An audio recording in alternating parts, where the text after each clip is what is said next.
बिहार चुनाव की तैयारियों में जुटी बीजेपी। बीजेपी ने मैनिफेस्टो कमेटी का किया गठन।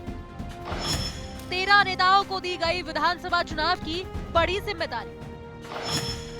मैनिफेस्टो कमेटी में अनुभवी नेताओं को किया गया शामिल। बिहार चुनाव की तैयारियों को लेकर अब भारतीय जनता पार्टी पूरी तरह से सक्रिय नजर आ रही है। पहले एक हफ्ते के अंदर बीजेपी के राष्ट्रीय अध्यक्ष जेपी नड्डा, प्रधानमंत्री मोदी और गृह मंत्री अमित शाह बिहार पहुंचे। उसके बाद अमित शाह एक हफ्ते के अंदर बिहार के ताबड़तोड़ 2 दौरे कर डाले और अब बिहार बीजेपी ने आगामी विधानसभा चुनाव को ध्यान में रखते हुए मैनिफेस्टो कमेटी का ऐलान कर दिया है। इस कमेटी में कुल 13 नेताओं को शामिल किया गया है, जो राज्य में पार्टी के चुनावी वादों, प्राथमिकताओं और दृष्टिकोण को जनता के सामने रखने का खाका तैयार करेंगे। इस संबंध में बीजेपी प्रदेश अध्यक्ष डॉक्टर दिलीप कुमार जायसवाल ने पत्र जारी कर मैनिफेस्टो कमेटी के सदस्यों के नाम घोषित किए।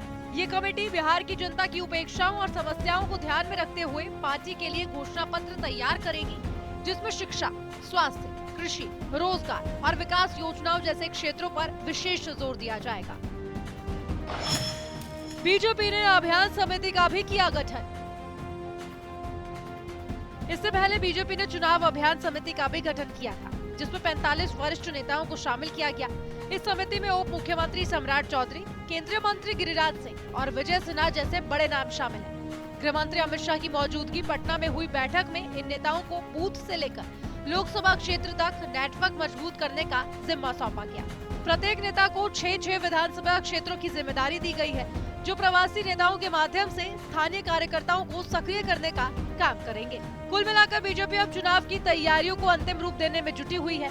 इस बार बीजेपी का चुनावी मैनिफेस्टो पर विशेष ध्यान है। इसके लिए अनुभवी नेताओं की अलग से एक मैनिफेस्टो कमेटी का गठन भी किया गया है। बीजेपी ज्यादा से ज्यादा आम जनता से सुझाव लेकर उनके मुद्दों को अपने चुनावी मैनिफेस्टो में शामिल करना चाहती है, जिससे चुनाव में फायदा मिल सके। अभी देखना रोचक होगा कि चुनाव के समय इन तैयारियों का कितना फायदा मिलेगा। ब्यूरो रिपोर्ट, जनता टीवी।